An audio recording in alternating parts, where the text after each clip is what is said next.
In this video, we're about to uncover a terrifying truth that could shatter everything you've ever believed about God. Ancient texts like the Nag Hammadi scriptures reveal a shocking reality. The God of the Old Testament might not be the loving creator we've been taught, but a false god, an evil entity known as the Demiurge, who created this world to trap us in suffering and ignorance. This isn't just a controversial idea. It's a direct attack on the foundations of mainstream religion. What if the true divine power has been hidden from us all along, and we've been worshiping a tyrant in disguise? The stakes couldn't be higher, and this revelation could change everything you thought you knew. In 1945, a group of unsuspecting farmers made a discovery that would send shockwaves through the foundations of religion. Buried deep in the sands of Egypt, they stumbled upon the Nag Hammadi texts. But what they found wasn't just any ancient scripture, it was a collection of writings that would shake the very core of everything we've been taught for centuries. These weren't your ordinary Bible stories. Alongside the Dead Sea Scrolls, found just a few years later, these texts contained gospels and writings that had been deliberately hidden, erased from the pages of history by the early church. And the reason? The content was too dangerous, too radical. Some of these writings, even older than the gospels we hold today, tell a story that upends everything we thought we knew about creation and God himself. What if the Bible we know was carefully edited to present a specific narrative, chosen by the early church to maintain control? Versions like the King James or New International, all of them curated to tell just one version of the truth. But what they left out, the Gnostic texts, were not removed because they were false, but because they challenged the power and teachings of the church. They were too controversial, and what's hidden in these texts would have shaken the very foundation of mainstream Christianity. The Gnostic writings reveal something shocking: a being called the Demiurge. This being, according to Gnostic belief, isn't the loving creator we've been told about. Instead, he's a false god, a jealous and vindictive creator of the material world. Remember all those stories in the Old Testament where God is filled with rage, jealousy, and destruction? According to the Gnostics, that's not the God of love and light. That's the Demiurge, a being who created the world not out of love, but to trap and imprison souls in ignorance. His goal wasn't salvation, it was control. Think about the Genesis story. Humanity is placed in a garden, given rules, and told not to seek knowledge. When Adam and Eve dared to pursue wisdom, they were cast out and punished. Why would a loving God do that? What if, as the Gnostics claim, the real crime wasn't disobedience but a pursuit of freedom? According to the Gnostic texts, this false god, the Demiurge, isn't interested in enlightenment. He's here to keep humanity in the dark, trapped in a material world where we never realize our true potential. And here's the kicker: the early Christians knew this. Movements like the Valentinians believed that the God most people worship isn't the true divine force at all. The real creator, they taught, exists beyond this world, and the Demiurge is nothing more than a jailer, a cosmic mistake. But these ideas were too dangerous for the early church.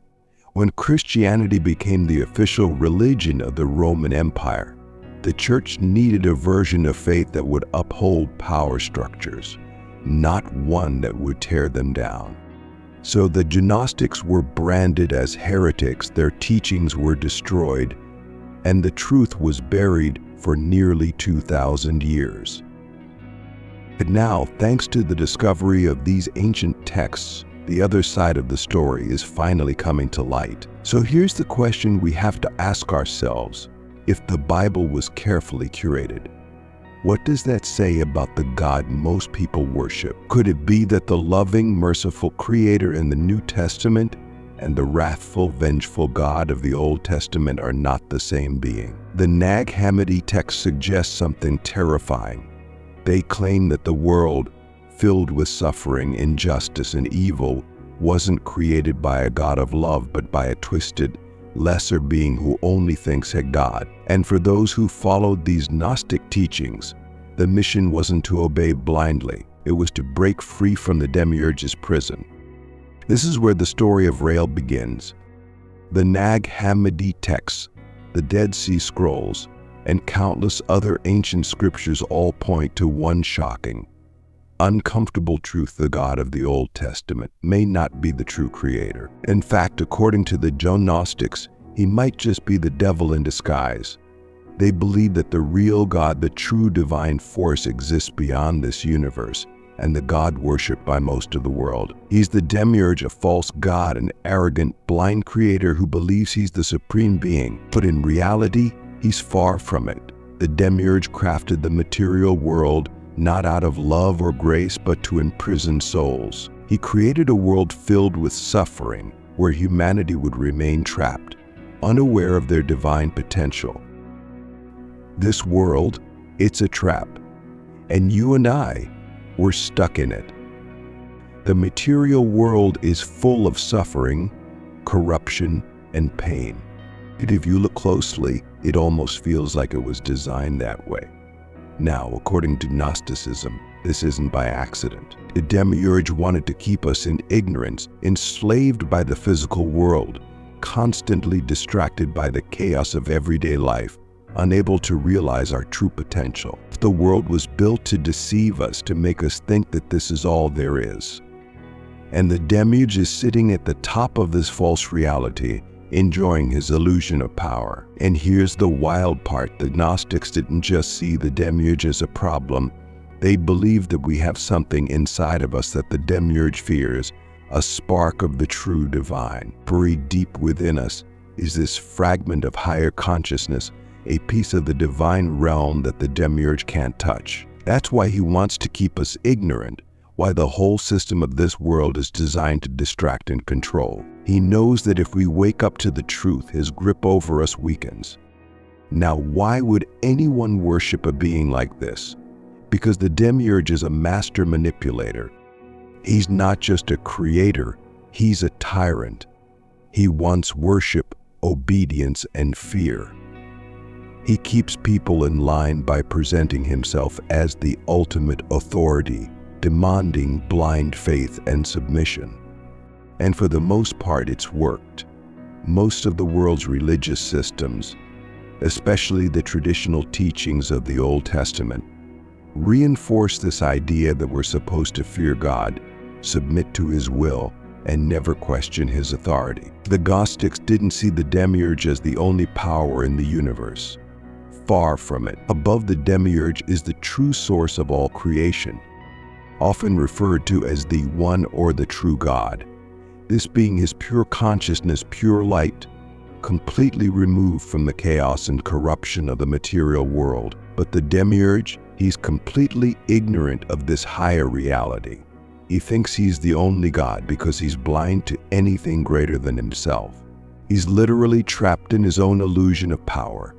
And it doesn't stop there. The Gnostics also introduced a figure called Sophia, a divine being who plays a key role in this cosmic drama. According to their teachings, Sophia tried to create without the consent of the true God, and the result of her mistake was the Demiurge. Sophia realizes her error and becomes deeply involved in helping humanity wake up from the Demiurge's control. She represents wisdom, enlightenment, and the true path to spiritual liberation. So what does this mean for us? The Gnostics believed that awakening or Gnosis was the key. Gnosis is the knowledge of this hidden truth, the realization that the material world is a deception and that we're capable of escaping it. But the Demiurge doesn't want us to find this knowledge. He wants to keep us locked in a cycle of ignorance, constantly distracted by material desires, societal expectations, and fear of punishment. This is where it all starts to connect. In Gnostic thinking, the serpent in the Garden of Eden wasn't the villain of the story. Instead, the serpent represents a force of liberation. It offered humanity knowledge, the very thing the Demiurge didn't want us to have. So Gnostics flipped the entire story of Genesis on its head. In their eyes, the God who told Adam and Eve not to eat from the tree of knowledge wasn't protecting them, he was keeping them ignorant. And the serpent was the one trying to wake them up. I know it's wild, but it makes you rethink everything you've been told. If the Demiurge is this tyrannical being, keeping humanity in chains, then the whole concept of salvation changes. Salvation isn't about obedience to a higher power. It's about liberation from a false one. The real goal is to break free from the Demiurge influence, to realize that the material world is a distraction, and to reconnect with the true divine force that exists beyond it. Now, here's where things really start to hit home. We've all asked this question at some point. If God is all-powerful and all-loving, why is there so much evil and suffering in the world? Why is life filled with pain, disease, natural disasters, and all the stuff that makes us question everything? Well, the Gnostics had a radically different answer to that question. They didn't believe that this world's suffering was just some mystery we can't understand, or that it was part of some divine plan. No, they believed suffering was here, because the God who created this world was not good. This wasn't a case of God allowing evil to happen. It was about the world being built on a flawed foundation by a flawed being. The Gnostics saw the creator of this world, the Demiurge, as incompetent or even malevolent. And when you look at the world through that lens, things start to make a strange kind of sense. Think about the big events we know from the Bible, especially the Old Testament. We've got the flood, where God wipes out nearly all of humanity. There's Sodom and Gomorrah, destroyed by fire. The plagues of Egypt, which included everything from locusts to the death of the firstborns. And these aren't acts of a benevolent, loving God, they're acts of vengeance and destruction. It's almost like the Bible itself is trying to tell us something. Maybe we've just been interpreting it wrong. The Gnostics would look at those stories and say, of course the world is messed up. It was designed that way.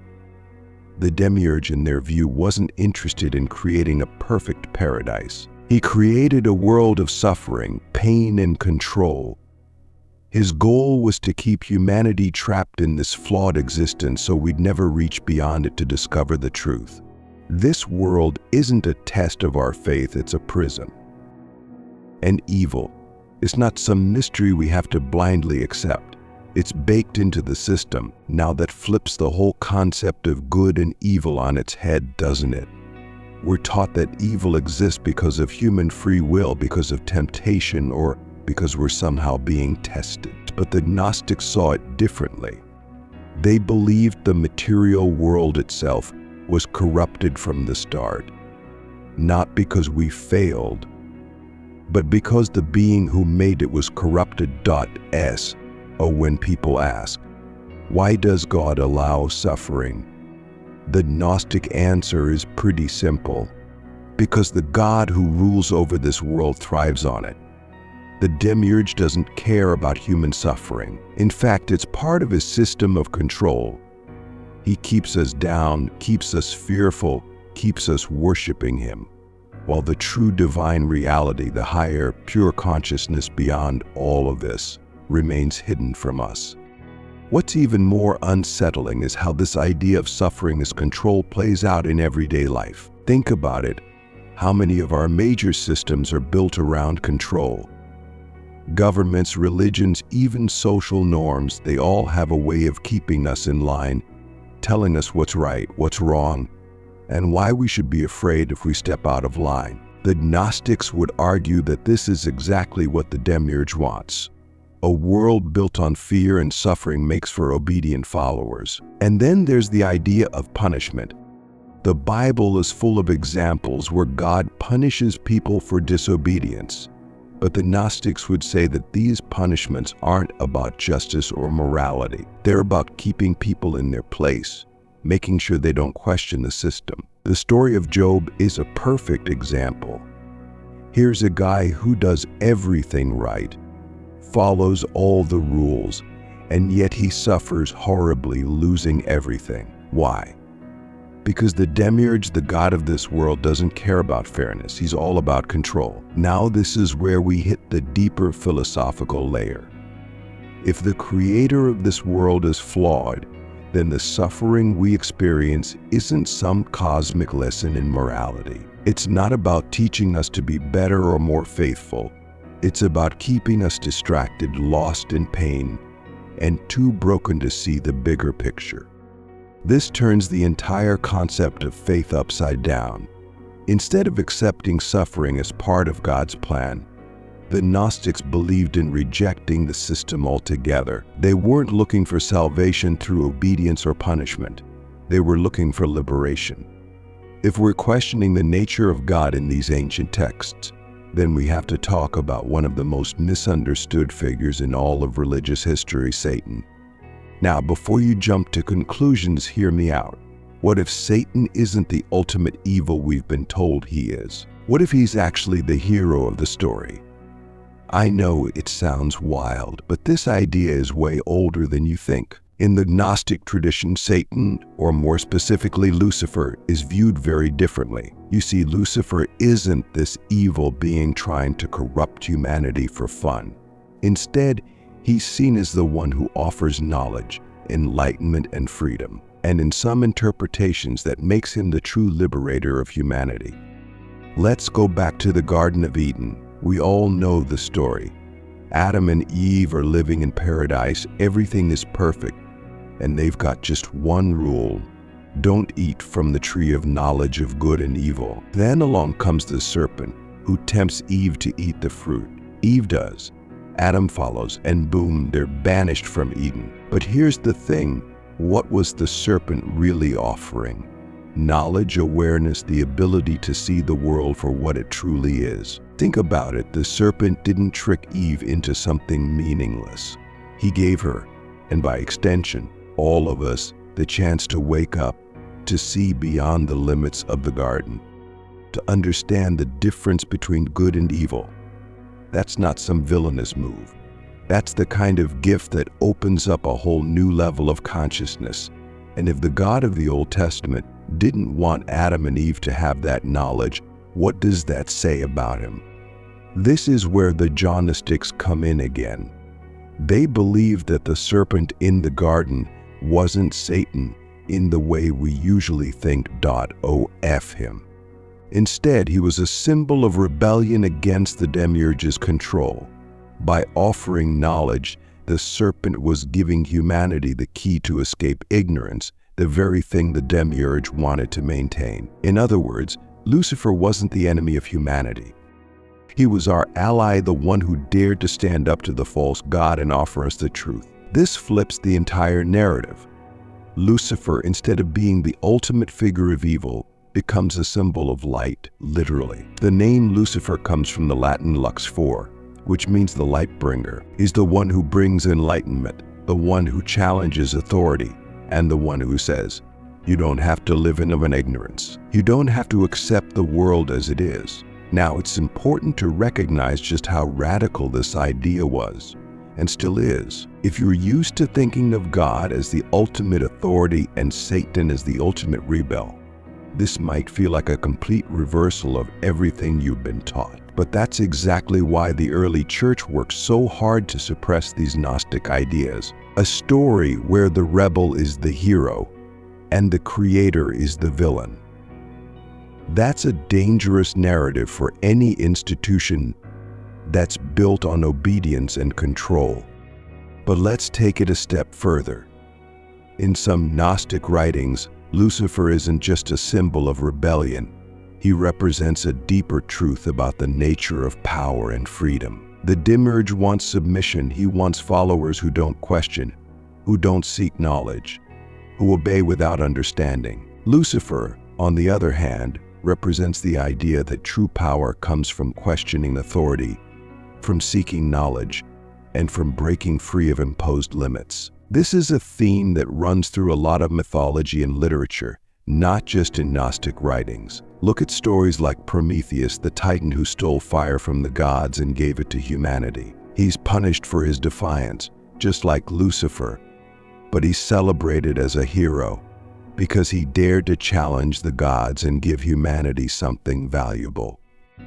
The fire Prometheus gives is knowledge, just like the fruit Lucifer offers in Eden. It's the same archetype, the rebel who risks everything to bring enlightenment to humanity. What if rebellion against authority isn't inherently evil? What if it's actually the path to freedom? If the Demiurge is a false god who thrives on control, then rebelling against him isn't just an act of defiance. It's an act of liberation. And Lucifer, as the symbol of that rebellion, becomes a figure of empowerment, someone who represents the idea that we don't have to accept the world as it is. We can seek knowledge, we can challenge the rules, we can create our own path. Of course, this perspective has been buried for centuries. It's no accident that Lucifer is painted as the ultimate villain in mainstream religious texts. If you're in power, the last thing you want is for people to question your authority, right? But the Gnostics and many other ancient traditions saw through that. They understood that real power, real freedom, comes from breaking away from control and embracing the truth, even if it's uncomfortable. Let's dive into something even more intriguing, the figure of Jesus. But not the Jesus you might be used to hearing about. In the Gnostic tradition, Jesus wasn't just a savior sent to redeem humanity from sin. He was a messenger sent to reveal the truth about the Demiurge and to help us wake up from the illusion of this world. The Gnostic view of Jesus is incredibly different from what you'd find in traditional Christianity. According to these teachings, Jesus didn't come to reinforce the authority of the God of the Old Testament. In fact, he came to oppose it.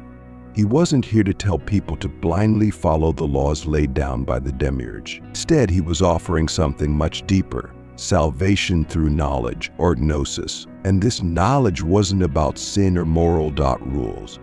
It was about realizing that the material world is a prison and that we need to break free from it. So the Gnostics saw Jesus as more than just a figure of faith.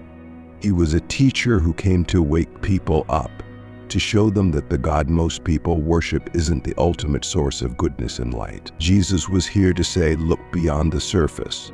The world you think you know is a trap.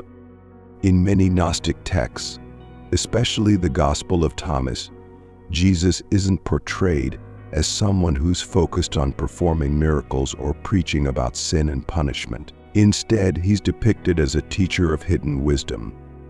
His parables and teachings are cryptic, not because they're supposed to be confusing, but because they're pointing to a deeper reality, one that the Demiurge doesn't want humanity to see. Jesus often spoke about the kingdom of God, but the Gnostics believed this kingdom wasn't some physical paradise we'd reach after death. It was a state of spiritual awakening, something that existed beyond the material world. The Gnostic Jesus didn't care about obedience to religious law. In fact, he often spoke against it. Remember when Jesus was constantly at odds with the Pharisees, the religious leaders of his time? The Gnostics saw this as more than just a disagreement about rules. They believed Jesus was actively rejecting the Demiurge system of control. He wasn't here to make sure people followed religious dogma.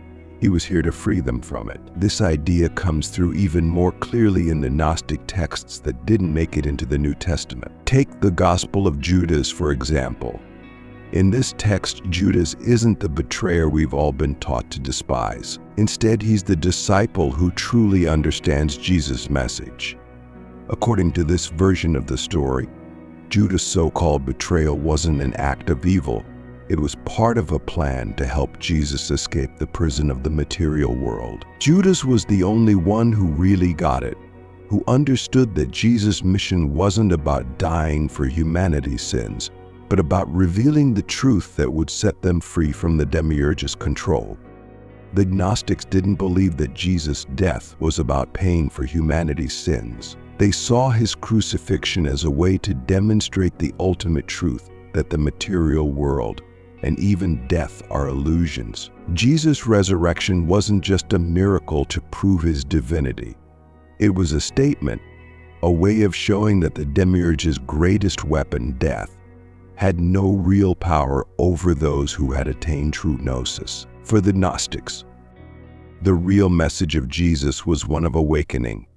He wasn't here to save people from their sins through his death on the cross. He was here to save them from ignorance. His teachings were meant to wake people up to the fact that they didn't need to be slaves to the Demiurge's rules. that they could find the divine truth within themselves. And the crucifixion, it wasn't the end of the story, it was just the beginning of realizing that death, like everything else in this world, was part of the illusion. Now, when you think about it like that, the Gnostic interpretation of Jesus changes everything. It's not about following a set of rules or performing rituals to get into heaven. It's about transcending this world, seeing through the veil that the Demiurge has put in front of us, and reconnecting with the true divine source. But this was exactly the kind of thinking that the early church couldn't allow to spread. To Jesus, who taught that the God of the Old Testament wasn't the true God.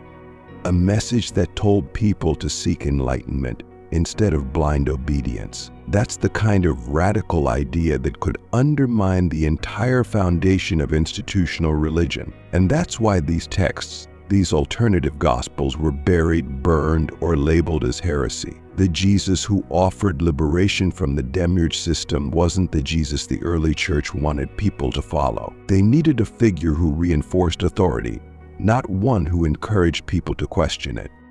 If you've been following along, you've already seen how the Gnostics flipped the script on God, Satan, and even Jesus. But there's one more key player in this cosmic drama: Sophia.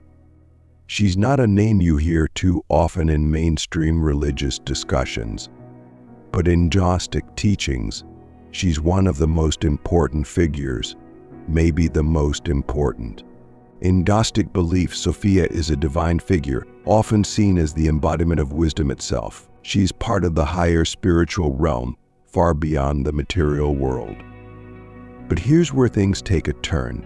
According to Gnostic cosmology, she is actually responsible for the creation of the Demiurge. You heard that right. The Demiurge, the being we've been talking about, didn't just come out of nowhere. He was the result of a mistake made by Sophia. Now, don't get this wrong. Sophia wasn't acting out of evil or malice. It's more like an accident, something that happened when she attempted to create something on her own, without the guidance of the higher divine forces. In her desire to bring forth creation, she accidentally birthed the Demiurge. And as soon as she realized what she had done, she knew it was a disaster. The Demiurge, thinking he was the supreme being, went ahead and created the material world, the same one we're all stuck in. Sophia didn't just walk away after this mistake. She didn't abandon the world to the Demiurge's control. In fact, she becomes deeply involved in trying to fix it. That's what makes her such a fascinating figure. Sophia represents both the cause of the problem and the force trying to correct it. In some Gnostic texts, she's depicted as mourning for humanity, feeling deep sorrow over the suffering caused by the world her creation has built. But she doesn't give up. Sophia's story is one of redemption, but not in the traditional sense. She's not here to sacrifice herself or take on the sins of humanity. Instead, her role is about awakening. She works behind the scenes to guide humanity toward Gnosis, or true knowledge. It's like she's sending signals, trying to wake us up to the reality that the material world isn't all there is, that we've been trapped in an illusion created by the Demiurge. The Demiurge, being the arrogant, ignorant being that he is, has no idea that Sophia exists above him. He thinks he's the only God, so he has no clue that there's this force of divine wisdom working to undermine his control. Sophia, on the other hand, knows exactly what's going on. She sees the Demiurge for what he is, a flawed creator, ruling over a flawed world, and she's trying to help us break free from his influence. One of the most compelling parts of Sophia's story is the idea that we carry a piece of her within us. The Gnostics believe that every human being has a spark of divine wisdom, a fragment of Sophia hidden deep within their soul. It's like this tiny, buried treasure that, if discovered, can lead us out of the darkness and back to the true divine source. But the Demiurge has done everything he can to keep that spark hidden. He's built this entire material world, this whole system of control, to keep us distracted so we don't find it. And that's where Sophia's role becomes crucial. She's the one trying to guide us to that hidden spark. In Gnostic texts, she's often seen as a mother figure, nurturing humanity and helping them grow towards spiritual enlightenment. She's not an authoritarian God demanding worship.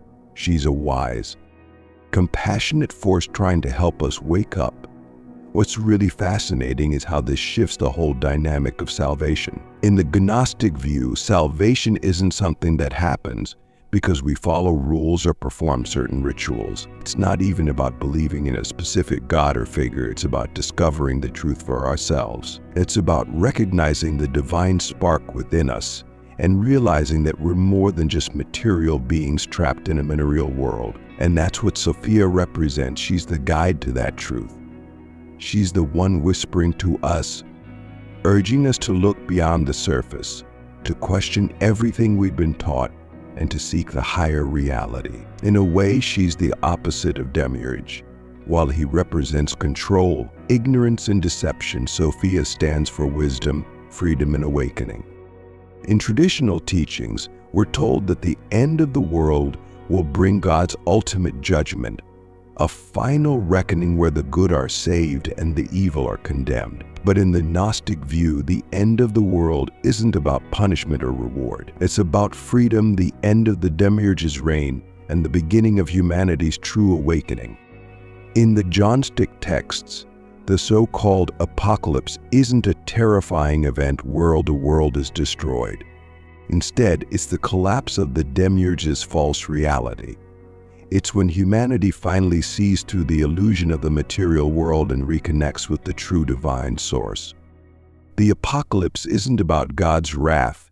It's about the liberation of human souls from the control of a flawed creator. You see, the Gnostics believed that once enough people woke up, once enough of us discovered the divine spark within ourselves, the power of the Demiurge would start to crumble. His control over the material world would weaken, because the only reason he's been able to rule for so long is through ignorance. The more people understand the truth, the less power he has. And when that happens, when enough of us break free, this world, as we know it, will change forever. The book of Revelation, often seen as the ultimate prophecy of the end times, has been interpreted in countless ways. But from a Gnostic perspective, it's not about the victory of the Demiurge or his final judgment. It's about the fall of the false god, the wars, the chaos, the destruction. They're all symbols of the Demiurge system collapsing under the weight of its own lies. And when the dust settles, it's not about going to some distant heaven. It's about returning to the true divine source, to the realm of pure light and consciousness that exists beyond this material prison. In this view, the Antichrist, often seen as the great enemy in traditional interpretations, could be understood as a force challenging the Demiurge authority. The end times aren't about one final act of obedience to a vengeful God, but about breaking free from a system that has kept humanity trapped for far too long. It's the last battle, not between good and evil, but between knowledge and ignorance. So what does this mean for us? The Gnostics believe that each of us has the potential to participate in this awakening. We don't have to wait for some distant event or apocalypse to be free. The tools for liberation are already inside us, waiting to be discovered. And as more people wake up to this reality, the power of the material world, the power of the Demiurge, will continue to fade. This idea of a spiritual revolution is incredibly powerful, because it suggests that the end times aren't something to fear, they're something to hope for. The end of the world isn't the end of everything. It's the end of illusion. It's the moment when humanity finally breaks free from the cycle of suffering and ignorance and steps into the truth of who we really are. Now, if that doesn't turn everything you've been taught upside down, I don't know what will. The Gnostic apocalypse is about liberation, not destruction. It's about freedom, not judgment. And it's about waking up to the reality that the material world, with all its suffering, is just one tiny part of the bigger picture. When we realize that, when we wake up to the truth, we can start to live differently. We can start to break free from the systems of control that have dominated us for so long. And in the end, that's what the Gnostics were really teaching. The power to wake up is inside each and every one of us. Thanks you for watching. If you enjoyed this video, make sure to hit the like button. Drop a comment below with your thoughts and subscribe if you want to dive even deeper into topics like this. God bless, and I'll see you in the next one.